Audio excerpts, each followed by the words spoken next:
All right, toes tapping, avoiding eye contact, staring into space. You may not be speaking, but your body is talking. So what does it say about you or to you in the workplace? Randy Siegel of BuildYourLeaders.com joins us now from South Carolina to explain in our weekly Moving Up segment. Really fascinating topic. Thanks for being here. I know you were supposed to be with us earlier and we had some breaking news, so thank you so much, sir, for sticking around.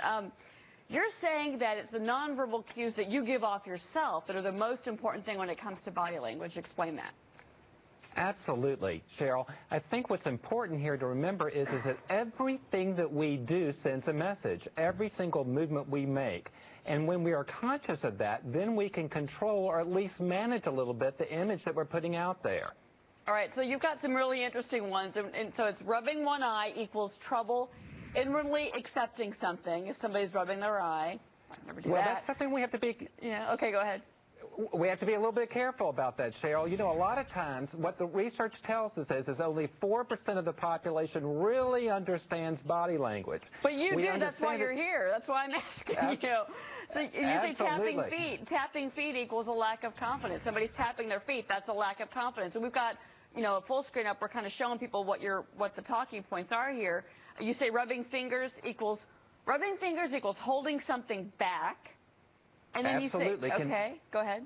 It can be holding something back, but again, what we have to really pay attention to is our gut, because a lot of times I might put my finger to my eye. Does that mean that I'm not buying into what you're saying, or does it mean I have something in my eye?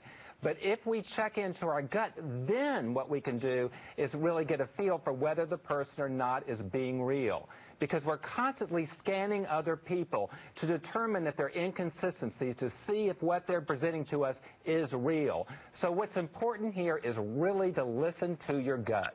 But, you know, here's the thing. I think this is why this is important, what you're saying, and I'm trying to kind of hit this a little bit more, is that, you know, you're saying that these are things that we need to be careful of doing ourselves in our work environments, because we might be giving off the wrong signal. Maybe somebody else is checking their gut and thinking, well, they're rubbing their eye, they're not paying attention to me, whatever. So it's more for an internal structure, you're saying, that we should kind of use your tips to kind of help us survive more at work.